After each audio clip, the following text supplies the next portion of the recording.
네, 안녕하세요. 이원재입니다. 이원재 끝내주는 경제 4월 8일 화요일 라이브 시작하겠습니다. 주식시장, 외환시장 다 난립니다. 비트코인도 떨어지고, 미국 장도 떨어지고, 한국 장도 떨어지고 그러는데, 이러다가 이 부동산 시장까지 여파가 오는 거 아니야? 이런 걱정이 드는데, 그 이야기 좀 여쭤보려고 최고의 전문가를 모셨습니다. 한문도 부동산학 박사님, 부동산 평론가님 모시겠습니다. 어서 오세요. 안녕하세요. 안녕하세요. 반갑습니다. 네. 이게 트럼프 관세발 금융시장 파동이라고는 하는데 그렇게 보기에도 너무 많이 떨어지고 너무 불안정해지고 있어서 걱정들이 굉장히 많으세요. 그렇죠. 저는 사실 걱정들 하고 계신데 저는 사실 작년부터 이미 예측하고 있었기 때문에 개인적으로 그렇게 충격은 없습니다. 예를 들면 주식 같은 것도 작년 가을에 다 뺐나 그래요. 제가 조금 우리 입장에서 살아났을 때. 네. 그러니까 부동산이라는 게 부동산만 보는 게 아니라 경제 흐름하고 정치 상황이 필수적으로 영향을 받거든요. 그런 걸 종합해 봤을 때 아시겠지만 저는 대표적인 하락론자, 좋게 얘기하면 정상화론자로 많이 얘기하시는데 제가 봐도 지방은 일단 조정이 좀 약간 됐고 서울은 아직 전혀 다른 방향으로 지금 움직이고 있잖아요. 경제 상황과 동떨어지게.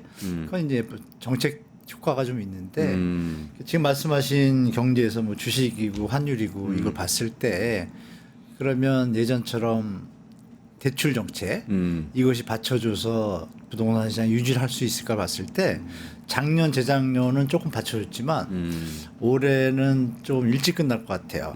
효과가 보통 한 50조씩 보죠. 50조씩 작년 재작년에 그때 한 7월 8월 정도까지 50조 원이라는 게 무슨 액수가 50조? 이거 특례 보금자리론하고 네. 신생아론 할 때 50조에서 55조가 투입이 됐거든요. 네. 근데 그 금액이 효과가 가을에 소진되거든요. 어느 정도 이제 가구수하고 이제 매수 계산해 보면 가구수가 나오잖아요. 금액에 맞춰서 평균 보통 한 3억 정도 대출 받으니까 그걸 나누면 이제 가구수가 나오고 거래량을 보면 그 거래량이 소진되는 시점이 예측이 되는데 재작년 작년 다 제가 9월을 예측을 했고 올해는 거꾸로 7월을 예측을 했습니다. 6월이나 7월 빨리. 그러니까 빨리 달아올랐다가 빨리 꺼질 것 같다라고. 그렇기 때문에 지금의 경제 상황에 이어서 원래 주식시장이 선행하잖아요. 네네네. 그러면 후행적으로 부동산이 그동안은 버텼는데 요번에는 좀 버티기 쉽지 않을 거다. 서울 수도권이. 저는 이제 그렇게 예측하고 있습니다. 6월 7월이면 충격이 올 거다 이렇게 보고 계신 건가요? 충격이라보다 이제 조정의 어떤 느낌을 이제 확실하게 시장에서 느끼실 겁니다. 그렇게 예측하고 있어요. 그러면 걱정이라고 그러셨는데 떨어질까 봐. 근데 지방은 이제 더 떨어지면 조금 위험하고 약간의 텀은 있지만 서울 수도권은 조정받아도 큰 문제가 없는 상황이거든요. 물론 이제 영끌해가지고 좀 고점에 사신 분들은 타격이 있겠지만 전체 국민을 생각할 때 국가 경제에 도움이 안 되는 방향으로 지금 부동산이 가기 때문에 지금 내수 수요가 지금 엉망이잖아요. 그렇죠. 네. 그러니까 이런 부분에서 정부도 이미 간파를 했고 이런 거 정부의 정책 방향 이런 걸 볼 때 제가 볼 때는 부동산도 주식시장을 좀 따라갈 가능성이 좀 높다라고 좀 말씀드리겠습니다. 그리고 집을 사려는 분들한테는 기회가 될 수도 있는 국면이 오고 올해가 있는 좀 좋은 거겠네요. 기회라고 말씀드리고 있죠. 그러시군요. 그게 아까 한 박사님께서 그 정책 자금, 정책 대출이 굉장히 영향을 많이 끼쳤다 작년 같은 경우에 그렇게 말씀하셨는데 지금도 정책 대출이 미쳤습니다. 영향을 많이 끼치는 상황인가요? 네, 미쳤습니다. 미쳤는데 이제 우리 계엄 상황이다 보니까 네. 정부에서 대놓고 그 정책 자금이 몇 조가 나간다, 언제부터 시작한다 이런 뉴스가 좀 없었잖아요. 없었지만 통상 그 결산 마치고 나면 국회 1월 말 정도부터 이제 정책 자금이 투입이 되기 시작합니다. 투입이 되는데 그게 이제 1월 말 되기 전에 토지거래허가 구역에 대해서 1월 10일쯤에 오세훈 시장이 좀 군부를 띄웠죠. 그러면서 이제 서울을 이제 달궜고 그게 1월 2월까지 왔고 3월 19일 날 이제 화들짝 놀래가지고 이제 다시 해제를 원위치시키고 확대 재지정을 했잖아요. 3월 19일까지는 이 여운이 계속 갔고 그 나머지 3월 한 열흘 정도도 이게 이제 토지거래 허가는 강남 3구하고 한정되어 있지만 나머지 지역들은 일단 붐이 좀 올랐어요. 올다 보니까 그분들은 토지거래하고 상관없잖아요. 그런데 이제 은행을 가보니 정책 자금이 있단 말이에요. 디딤몰 버팀목 또 주택 자금의 금리도 신혼부부일 때 또 1.5에서 2% 저렴하게 해준다 그러니까 그 와중에 7월 달이 되면 네. 스트레스 DSR을 적용한다고 하니 그럼 빨리 사겠구나라는 또 조바심까지 겹치면서 3월 달에 거래량이 아마 폭증할 겁니다. 제가 볼 때 서울은 아마 10,000건까지 갈 수도 있어요. 어쩌면. 근데 제가 볼 때 한 평균적으로 몇 건 정도였습니까? 여지껏 한 많아지고 2006년부터 데이터가 나온 이래로 한 20몇 년 동안 한 6,300건 정도 유지가 건이 되거든요. 많이 늘어난 거네요. 그래서 뭐 작년 재작년도 그래도 평균 밑이었고 그 말씀드린 이제 정책 자금이 투입돼 가지고 보통 5, 6월이 피크예요. 네. 그때 작년 6월, 7월에 8,000건 찍었죠 서울이. 네. 평균을 넘어섰죠. 근데 올해는 지금 3월인데 벌써 이게 평균을 넘었을 것 같아요. 이제 붐이 불어가지고. 네. 그러면 이제 아까 말씀드린 대로 총량에 대해서 수요가 소진되고 나면 뒤에는 끊기잖아요. 어느 시점이. 네. 그전에는 9월이었는데 이게 좀 땡겨질 것 같은 거예요. 그래서 올해 3월하고 4월까지 이어질 것 같은데 지금 4월에 벌써 지금 힘이 좀 약해지고 있거든요. 네. 초에 4월 한 열흘 됐는데 거래량이 좀 약해졌어요. 그러면은 계엄 사태와 경제 상황과 이런 걸 이제 시장에서도 보는 거죠. 그리고 최근에 거래가 늘어난 그 뭐 지금 한 벌써 6,000건 넘었거든요. 벌써 평균을. 네. 한 달 아직 20일 정도 신고에 남았잖아요. 그러면 네. 20일 더 하면 8,000건, 9,000건 갈 것 같거든요. 지금 4월에 말씀하시는 거예요? 3월 거래량. 3월 3월 거래량이 4월 말까지 신고를 하니까 네네네. 4월 말에 이제 데이터가 나오거든요. 근데 벌써 넘었으니까 좀 높게 나올 거예요, 거래량이. 4월 시작한 건 좀 약하고. 근데 이제 거기서 특이한 점이 뭐가 있냐면 그러면 주택가격이 막 오르면서 가야 되는데 3월 19일 그 토지거래 허가 확대 재지정 이후에는 시장이 거래는 늘어나는데 묘한 현상이 벌어졌어요. 뭐냐면 가격이 하락한 거래가 많아요. 그래요? 근데 거래량은 늘어났네. 그러니까 소비자들이 좀 스마트해진 거죠. 그러니까 막 가격을 올린다고 쫓아가지 않는 거죠. 네. 그런 시장 상황이 좀 펼쳐지고 있습니다. 그럼 말씀대로라면 토허제가 거래량을 촉진하는 어떤 그런 트리거 역할을 했죠. 트리거 역할은 했는데 네. 이거를 시장을 확 밀어올리는 어떤 역할까지는 못한 상태에서 해제가 되고 또 경제 상황도 안 좋아지고 지금 이렇게 굴러가고 밀어붙이는 힘도 사실 이미 약해지고 있었습니다. 이게 웃기는 게 3월, 2월, 1월부터 군부를 띄워서 2월 12일 날 발표했단 말이에요. 쭉 올라가고 있는데 3월 10일 정도부터 거래가 끊겼어요. 왜냐하면 가격이 쫙 올라가서 뭐 송파 같은 데 2, 3억씩 다 올랐잖아요. 네. 3억이 오르니까 그때부터 사실 거래가 끊겼어요. 예전에 2021년도, 2년도 기억나실 거예요. 가격이 쭉 신고가 칠 때 갑자기 거래가 끊겼거든요. 네. 그리고 4개월 뒤부터 이제 금리 인상 겹치면서 폭락을 한 건데 네. 근데 이미 3월 중순에 이미 꺾이는 모습이 나타났는데 그걸 뒤늦게 이제 국토부하고 이제 관계기관들이 놀래가지고 네. 다 같이 뭐 합동으로 발표했잖아요. 네. 난리 난 것처럼. 네. 근데 그게 이제 또 영향을 주었으니까 시장이 정책에 따라 아주 그냥 왔다 갔다 온탕내탕을 왔다 갔다 했죠 지금. 그러니까 지금 교수님 말씀하신 거에서 제가 굉장히 많이 배우는데요. 일단은 그 분석하시는 틀이 네. 수요가 어느 정도는 정책 자금에 의해서 어느 정도 네, 바운더리가 정해진다. 우리나라 그렇습니다. 예. 주택 시장이라는 게 그렇게 그걸 소진시키는 게 공급 쪽에서 나와서 소진을 차차 시켜 나가는 소진되고 나면 그 다음엔 또 약간 수요가 없으니까. 공백기가 생기고 예 맞습니다. 예. 그게 올해는 빨리 왔고 이렇게 빨리 올 거라고 예측하고 빨리 있죠. 올 거라고 예. 예측하고 보통 한 8, 9월에 오는데 그래서 작년도 9월부터 추석 끝나고 꺾여서 네. 올해 1월까지 좀 다우닝 됐다가 네. 1월 12일 날 토지거래 고고 따서 이제 같이 움직이기 시작을 했죠. 그럼 가격 우리나라 그 주택 시장에서 가격 변동 요인이라는 게 결국에는 정책 자금의 양하고 관련이 있는 겁니까? 다른 요인들도 있습니까? 그러니까 엄밀히 이렇게 보시면 되죠. 우리가 뭐 우리 경제에서 기본적으로 느끼는 수요 공급 있죠. 네네. 근데 경제학의 뭐 경제 전제 조건이 다른 조건이 다 같다라면 전제하고 수요 공급에서 수요가 많으면 당연히 가격이 오르겠죠. 근데 그런 논리가 적용되는 시장이 지금 우리는 그건 아니고 그런 상황은 아니고 이 대출 금리에 대해서 상당히 민감한 반응을 보이는 게 대한민국 시장입니다. 그게 이제 왜 그러냐면 주택 가격이 지금 이루고 있는 가격대 수준이 딱 추가적으로 매수할 수 있는 실수요자들이 사기에는 부담스러운 가격이 올라온 거예요. 그러니까 예를 들면 5억짜리 집이 금리가 4%면 4, 5, 20, 20이라는 숫자가 그냥 나온다고 칠게요.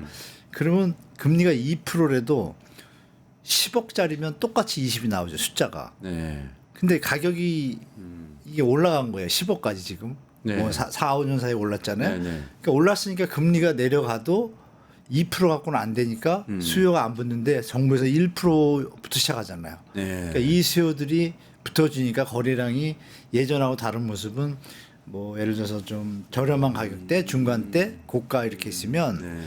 저가, 중간, 고가대가 분포가 예전엔 비슷했는데 지금은 완전히 갈려가지고 중간 가격대가 좀 약하고 고가하고 저가 쪽으로 거래량이 지금 많이 늘어나는 시기예요. 네. 그러다 보니까 정부 정책 자금이 1% 차이가 나오면 일단 부담이 적은 수요자들이 요번에 따라붙은 거죠. 네. 근데 이분들도 또 가격이 올라가면 또 끊기겠죠. 네. 이런 게 지금 4월 초에 나타나고 있고 그래서 그러면 4월 달에 이 분위기에 수요자들이 과연 정책 자금 2%짜리를 어느 정도 쓸 것인가가 되게 중요하잖아요.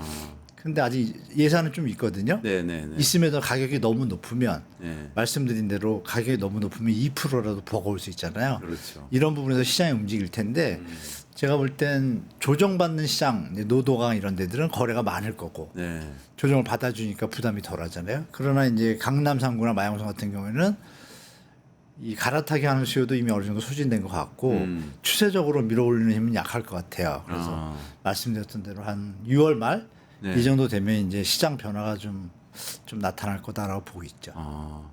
그러니까 이게 되게 흥미로운 게요, 교수님. 네. 저도 전에 경제학을 했습니다만 이게 주택 가격을 생각할 때 보통은 제가 뭐 어쨌든 주택은 너무 비싸니까 월급 가지고 그냥 살 수는 없으니까 그러면 예, 예. 평생 동안 내가 벌어들일 소득을 대충 이렇게 예측을 해서 나는 어느 예측을 정도 경제력을 가진 사람이다 이렇게 스스로 좀 네. 평가를 한 다음에 맞아요. 거기에 맞춰 가지고 특정한 가격의 주택을 선정을 한 다음에 평생 동안 내 생활비 쓰고 나서 갚을 수 있는 돈 정도가 될 정도로 돈을 빌려다가 이제 그걸로 사는 거 아닙니까? 그리고 막 예, 갚아나가는 그게 정상적인 거죠. 예, 네. 맞아요. 근데 지금 말씀하신 건 굉장히 그거하고는 다른 어떻게 조금 다른 그러니까 정책 자금이 들어와 가지고 이거를 네. 뭔가 돈을 살 수 있는 나한테 좀 여력을 좀 키워준 거죠. 수요를 키워줘야 수요가 생긴다. 네. 이렇게 보시는 그러니까 정책 거군요. 자금이 끊기는 순간에 대한민국 시장은 확실하게 조정할 겁니다. 아, 근데 이제 우려되는 거는 이제 국세가 자꾸 줄고 있잖아요. 그러니까 평소에는 여러분들이 아시게 평소에 통상적으로 30에서 40조씩 정책 자금이 나왔어요. 근데 아시는 것처럼 근래 2년, 올해 3년째죠. 50조에서 60조예요. 두 배 가까이 퍼붓거든요. 네. 퍼붓는데도 시장은 어때요? 2022년 고점보다는 다운됐잖아요. 그렇죠. 그러면 수요의 어떤 펀더멘탈이 예전보다 약하다는 걸 우리가 예측을 할 수 있는 상황이라는 걸 좀 말씀드리고 싶어요. 그러면 이게 추세적으로는 네. 한국의 주택 가격이 떨어지고 있다. 이렇게 볼 수 있는 겁니까? 내년까지 버틸 수는 있습니다. 정부가 강력한 버티기 정책을 쓰면. 네. 그러나 조금만 정부가 그러나 이제 이렇게 말씀을 드릴게요. 일단 아까 말씀 올린 대로 3월 19일 날 부랴부랴 네. 서울 주택이 들썩이니까 뭐 수도권하고 지방으로 퍼져나갈 것 같은 분위기가 보이니까 여러분 합동으로 이렇게 발표한 경우가 드물거든요. 그렇죠. 뭐 이런 경우는 뭐 금융위원장이 나와서 뭐 대출 좀 줄이겠다 이런 얘기가 되는데 기억하시겠지만 전 부처가 다 나와가지고 3월 19일 날 토지거래 확대 재지정을 얘기했단 말이에요. 추가적으로 하나가 더 있었어요. 바쁘셔서 여러분들이 모를 텐데 전세 대출 보증 한도를 줄이는 대책이 이미 성립이 됐거든요. 네.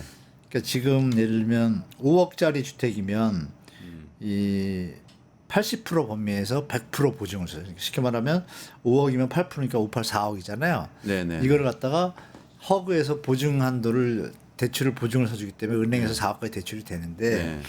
이걸 이제 줄였어요. 줄여가지고 액수가 80에 90%인 거예요. 그러면 이제 전세금이 더 낮아질 수밖에 없는 상황인 거예요. 그러면 은행이 리스크를 안아야 되는데 은행은 또 리스크 지기 싫어하잖아요. 네. 이거를 스텝 바이로 하겠다고 7월부터 시작할 거였어요 원래. 근데 이거를 발표하는 날 이거를 5월부터 할 수도 있다라고 엄포를 놓은 거예요. 근데 일반 분들은 바빠서 모르지만 투자하는 분들은 잘 알거든요. 네, 어? 네. 조심해야겠구나. 그럼 투자자들이 일단 발 뺍니다. 아. 그 효과가 이제 일단 나타났고 네. 게다가 아시는 것처럼 이제 DSR을 시행한다는 거를 확실히 못을 더 박았어요 또. 네. 그러니까 이거는 좀 틀리구나 하는데 하나 말씀을 드릴게 IMF 보고서가 2월 7일 날 금융위원회에서 올렸거든요. 딱 한 2장짜리로. 네. 그래서 제가 IMF 보고서를 원본을 찾아 들어가서 봤어요. 네. 찾아 들어간 이유는 금융위원회에서 그걸 올렸는데 왜 올렸겠어요? IMF 보고서를 뜬금없이 오랜만에.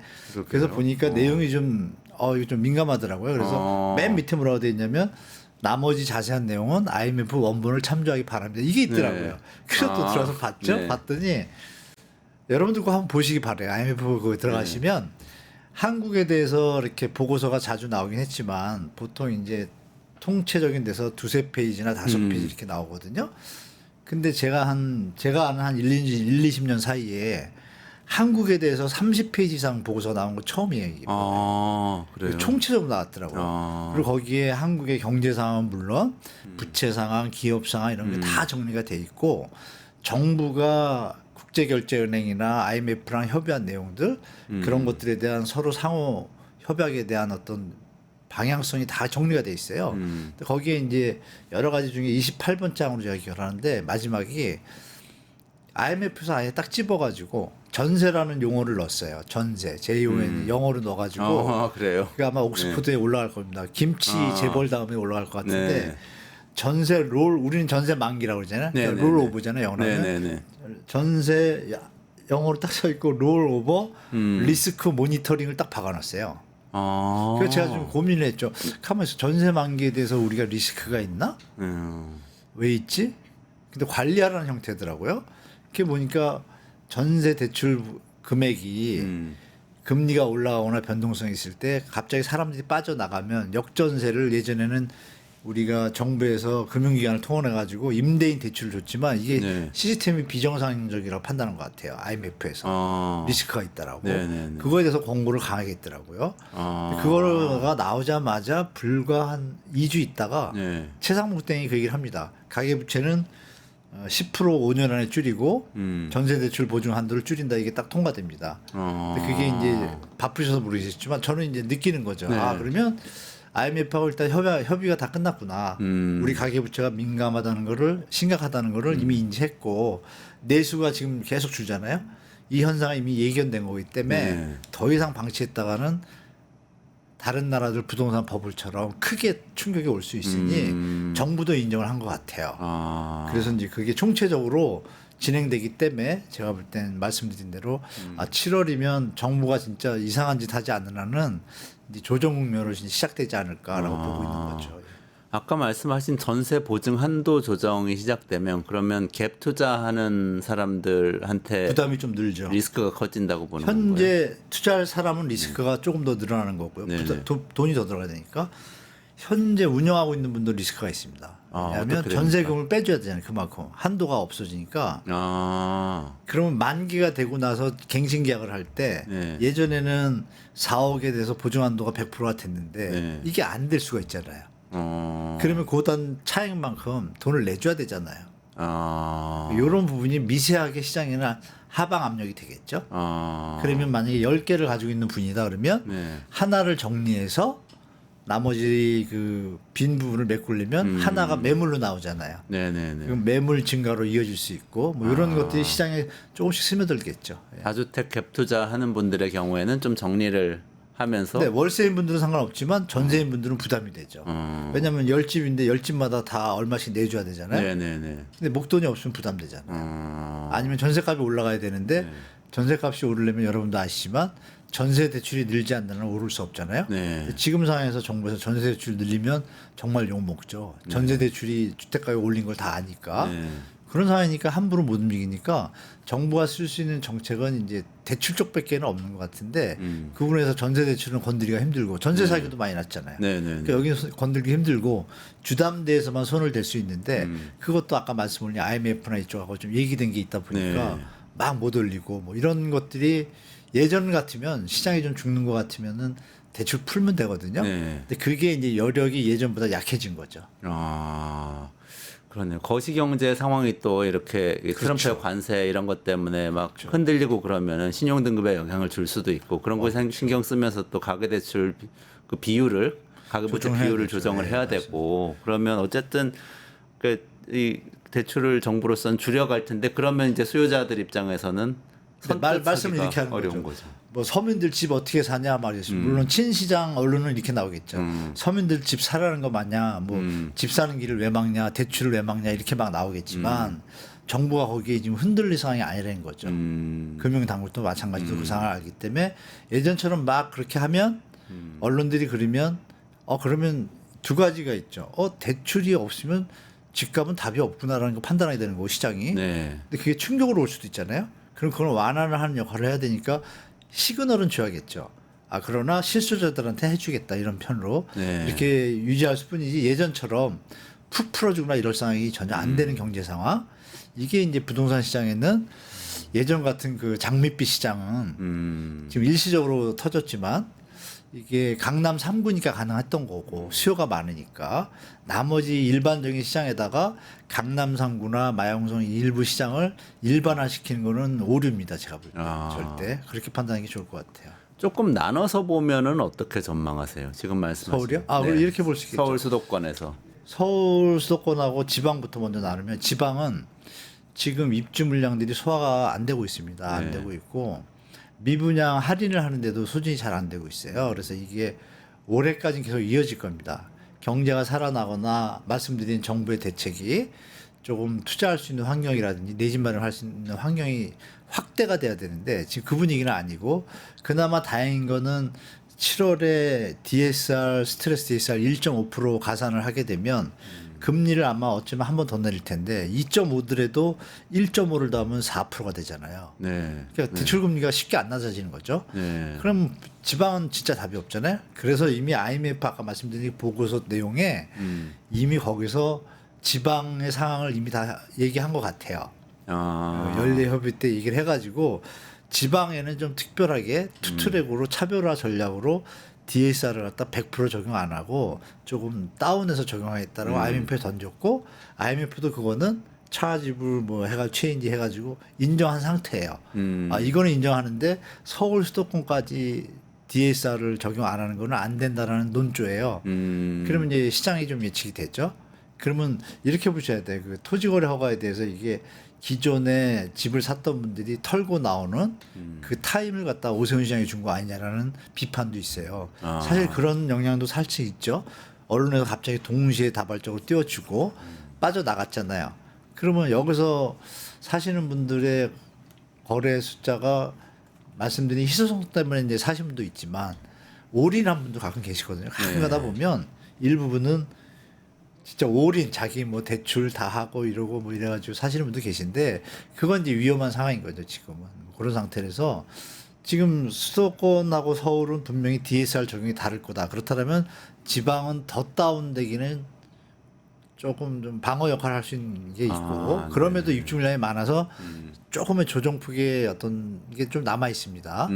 서울 수도권은 서울은 올해 입주 물량이 사실 많아요. 언론에서 잘 얘기를 안 하는데 공급이 많습니까? 둔촌지원까지 합하면 6만 5천 세대 됩니다. 네. 물론 여기서 뭐 행복주택이나 이런 것들을 좀 제외하면 한 5만 원 정도 아파트는 순수 아파트는 그래도 평소 물량의 2배잖아요. 근데 이게 이제 3월부터 동대문발 아마 전세난이 역전세가 시작될 수 있어요. 동대문 쪽은 지금 전세가 많이 내려갔거든요. 거기 어마어마한 물량이 만 세대가 들어오니까 어마어마합니다. 동대문 9만 신축이. 그러니까 거기도 있고 이제 은평구도 또 이제 또 그러면 이제 역풍선 효과라 그럴까요? 그쪽이 싸지면은 여기 센터에 있는 분들이 넘어갈 거 아니에요. 네. 뭐 이런 현상이 벌어질 가능성이 있어서 서울은 가을 지나면서부터는 시장에 좀 변할 소지가 많고 강남 3구하고 마영성은 지금은 유지가 되지만 그때 조정할 때 약간의 조정이 분명히 올 것이고 서울에서도 25개구가 있는데 이 8개구를 빼고 동작구하고 서대문구까지 빼주면 광진구까지 넣어주고 빼고 남은 한 16개구 정도 남잖아요. 16개 구는 부침이 좀 있을 겁니다. 요번에 동대문구는 뭐 확실히 있을 거고 은평구도 좀 있을 거고 그러면 서울도 서울 안에서 차별화가 일어나는 거고 수도권 안에서는 아시는 바와 같이 광명 같은 경우에 지금 신축이 마이너스 P잖아요. 지금 입주 11월에 한 단지 했고요. 두 단지가 3월하고 이렇게 입주하거든요. 여기다 마이너스 P 8천에서 1억이에요. 신축인데 왜 분양가가 너무 높았기 때문에. 근데 이 현상은 2009년도 때 막 분양해서 이뤘던 것이 2011년에 미분양 나가고 똑같아요. 시청자분들이 아실 게 뭐냐면 2023년도에 분양제도 청약제도를 많이 풀어줬잖아요. 풀어줘서 가수 요청이 많이 늘어났어요. 청약률이 많이 높아졌거든요. 그때 들어간 분들이 이제 광명도 해당돼요. 지금 이제 물린 거예요. 근데 2009년도에도 그렇게 해서 2011년, 12년에 더듬어 보시면 11년에 저축은행 사태 있었잖아요. 네. 시장이 완전히 죽었잖아요. 11년부터 해가지고 15년까지 서울하고 수도권의 마이너스 P가 비율이 서울은 30% 현장이 마이너스 P였고요. 수도권은 40%가 마이너스 P였습니다. 난리 났었습니다. 그때. 신축 아파트가 분양가보다 낮게 네, 거래된 못 빠져나오고. 게 3, 투자하면 40%가 됐다고요? 그럼요. 와, 그때 엄청 현장 중에. 높았네요. 그러니까 그 중에 하나가 지금 강명시가 나타난 거고, 뭐 뉴스에는 많이 안 나오지만 평택이고 뭐 지금 마이너스 P가 많아요. 근데 그거를 뉴스를 너무 많이 내면 시장이 갑자기 죽을 것 같으니까 네. 보도도 좀 자제를 하고 있는 거고 그런데 여러분들이 아실 거는 아니 신축인데 마이너스 P야? 그것도 광명이면 서울에 붙었잖아요. 그렇죠. 네. 그렇다면 이거는 생각을 좀 해봐야겠죠. 그러면 강남 3구 빼고 나머지 분양가가 높은 지역은 실제로 미분양이 나고 있고요. 이런 걸 잘 보시면서 접하셔야지. 그래서 서울도 차별화 안에서 수도권 내에서도 수도권은 다 비슷합니다. 사실 과천 빼고 과천은 뭐 특수한 지역이잖아요. 서로 붙어서 거길 빼고는 나머지는 좀 힘듭니다. 그리고 일기 신도시 뭐 바람 불어서 분당이 좀 약간 떴잖아요. 이거 뭐 이제 민낯이 이제 드러나기 시작할 거거든요. 왜냐하면 이주대책 단지도 지금 준비가 안 돼 있고 분당 일기 신도시를 포함한 일기 신도시 선도지구들이 지정은 됐는데 쭉쭉 가는 게 없어요. 못 가는 이유는 과정이 여러 개가 있잖아요. 단체 조합을 만들든지 또 그리고 그 각 단지마다 대장이 계시잖아요. 대장 중에 대장을 누가 할 거예요? 서로 하려고 할 거 아니에요. 그리고 이제 감정 평가할 때도 또 우린 길가가 있는 게 좋으니까 우리끼리 비싸 이러면서 트러블 수 있고 이제 블록 딜 할 때 이제 단점이에요. 이것 때문에 시간이 늘어질 수가 있어요. 그럼 늘어진다고 가정하면 이게 투입분에 대해서 기간의 금융 비용을 따져보면 수익성에 대한 게 퀘스천이 지켜지는 타임이 지금 가격이 좀 많이 올라가 있어요. 그러니까 실제로 계속 올라가지 못하고 선도지구 지정된 지 지금 뭐 1년도 안 됐는데 지금 벌써 하락 거래들이 나온단 말이에요. 그러니까 이런 것들을 볼 때 시장이 올해는 좀 하반기에는 옛날같이 힘을 못 받는구나. 이건 확실하잖아요. 그러니까 이런 상태에서 내 집 마련을 준비하시는 분들은 하반기에 좋은 기회가 올 것 같고 지금 하셔도 되고 말씀드린 정책 자금을 활용하시면 되고 5년 동안 이자가 저렴하니까요. 근데 이제 조금 여유가 없으신 분들은 조금 더 기다려도 크게 무리 없는 시장이다라고 좀 말씀드리겠습니다. 지금 그래 어떤 분들은 또 그래도 강남은 영원하지 않냐. 오히려 더 이쪽으로 몰리지 않냐 이런 얘기하는 분들도 계세요. 강남 중에서 또 특히 또 몇 개 많이 주목받는 단지들은 더 오르지 않냐 그런 분들도 계세요. 그런데 이제 그게 이제 효용성을 따질 때 어떤 이런 거 직주 근접의 효과는 있잖아요. 당연히 테헤란 내 시간이 많으니까. 근데 그런 걸 따져봤을 때 효용 가치랑 계산을 해보면 그러면 이제 그 지역의 소득 수준이 있잖아요. 그거랑 비교해 보면 일단 오버슈팅 나 있습니다 이미. 나 있고 자체 상품이라 그럴까요? 아파트 자체. 물론 강남 일대에서 강남 3구 일대에서 엘리트라고 하는 데는 이제 단지 수가 좀 세대 수가 많잖아요. 5천 세대.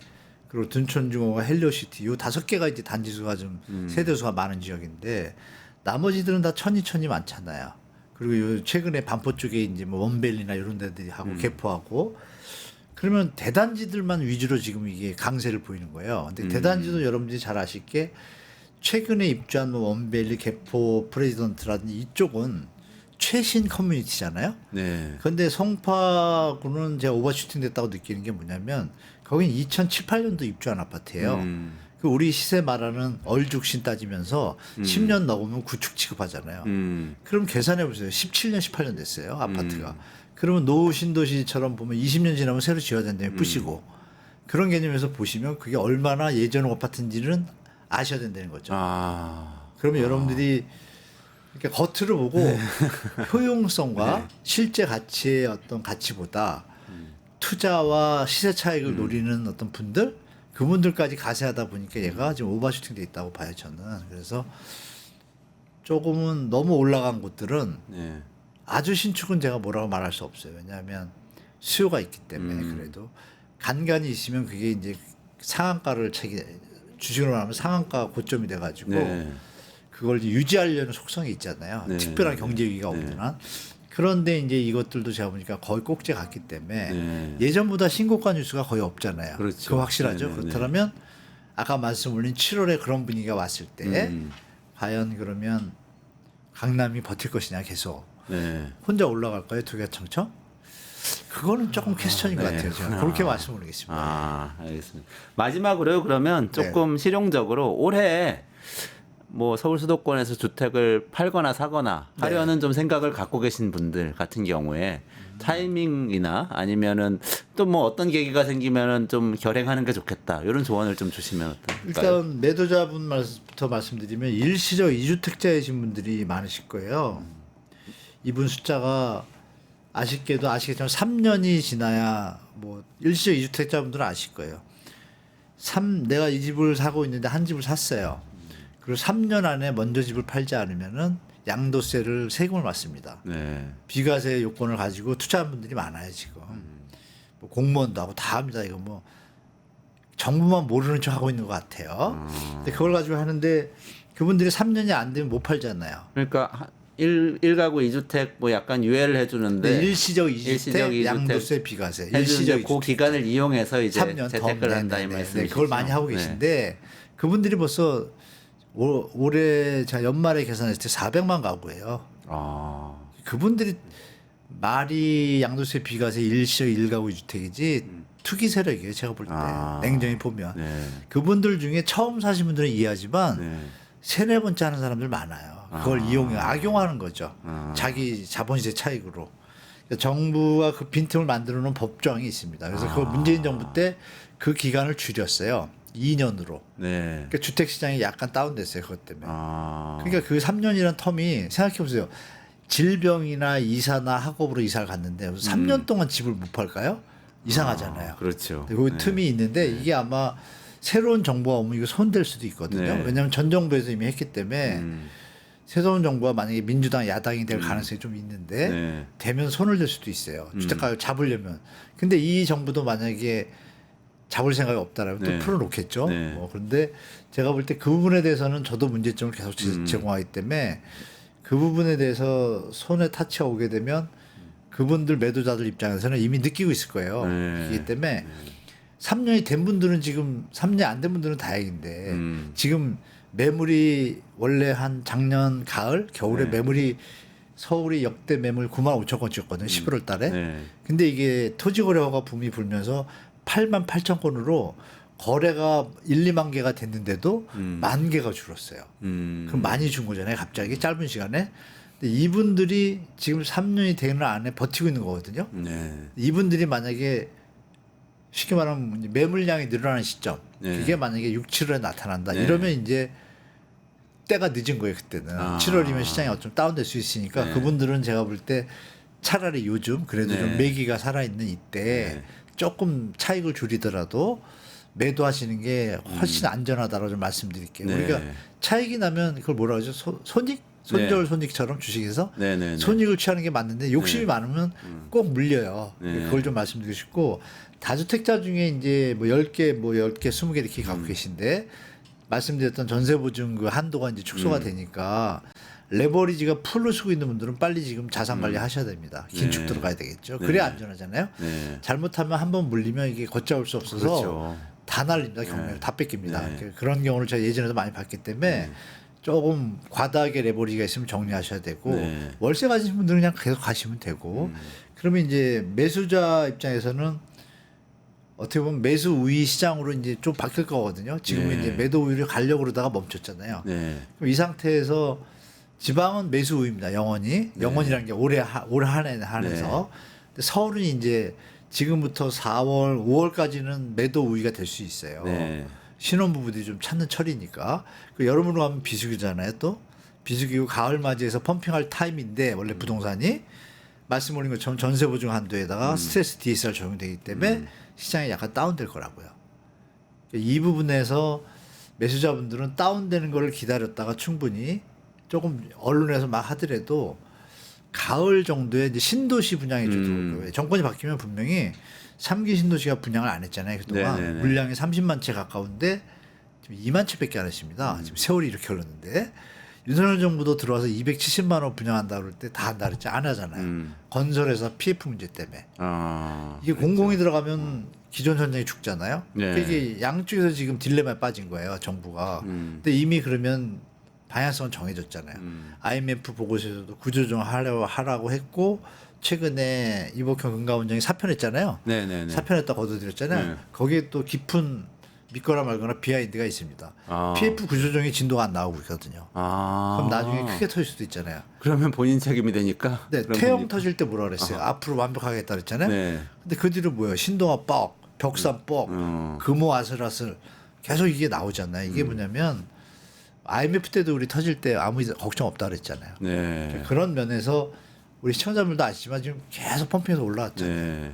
그 서울 수도권 매수자 입장에서는 예전처럼 조바심을 분위기가 막 틀면 또 조바심 나실 거예요. 그런데 절대 무리해서 가실 필요는 없는 상황이다라고 네. 말씀드리고 그리고 뭐 공급 부족 얘기하는데 공급 부족하지 않습니다. 제가 체크해 보면 그러니까 제가 볼 때 충분히 여름 가을까지 기다리셨다가 시장 접근하셔도 되고 지방은 아마 조정 들어가서 6월 전에 조정되는 현장들이 많을 거예요. 기존 주택이. 그러면 그건 매입에 들어가셔도 정부 정책 자금 활용하셔가지고 큰 차이 없잖아요. 네네네. 이사 다니는 불편함보다 또 나니까 그렇게 접근하시면 되고 수도권은 이제 충분히 발품 판다 그럴까요? 발품 보통 분들 보시면 한 두세 군데밖에 안 가거든요. 부동산을. 진짜 꼭 지금 필요해요. 만약에 신혼부부라든지 애기들 커가지고 방을 만들어줘야 돼. 그럴 경우에는 7군데 이상 들리시면 거짓말같이 시세보다 10에서 15% 저렴한 물건을 만날 수 있어요. 그래요. 네. 그런 식으로 매수하시면 되고 아니면 충분히 기다리셨다가 가을 이후에 접근하시면 좋을 것 같습니다. 7군데를 최소한 가라 이 말씀이 딱 마음 그리고 젊은 받겠네요. 분들은 네. 저 3기 신도시 분양하고 공공 분양 이런 거에 좀 신경 쓰셔가지고 청약 열심히 넣으시고. 알겠습니다. 여기까지 진행해야 될 것 같고요. 네. 네, 이원재 끝내주는 경제 매일 오후 5시 45분 진행하고요. 오늘 부동산과 관련해서 네. 좋은 이야기 나눠주신 한문도 박사님하고 같이 여기서 인사드리고 올라가겠습니다. 고맙습니다. 뉴스토마토가 12.3 내란을 막아낸 시민영웅 1000명 찾기 프로젝트를 진행합니다. 내란을 막고 탄핵 소추를 이뤄낸 시민영웅 1000명을 찾아내 대한민국 민주주의의 역사로 기록하고 시상의 본보기로 삼음으로써 민주주의를 더 널리 확산하기 위한 프로젝트입니다. 이 과정에 직접 참여했거나 참여자를 추천해 주실 분들은 우측 제보하기 QR코드나 아래 메일로 추천 및 제보해 주세요. 많은 참여 바랍니다. 뉴스토마토와 함께해 주실 분들을 기다립니다.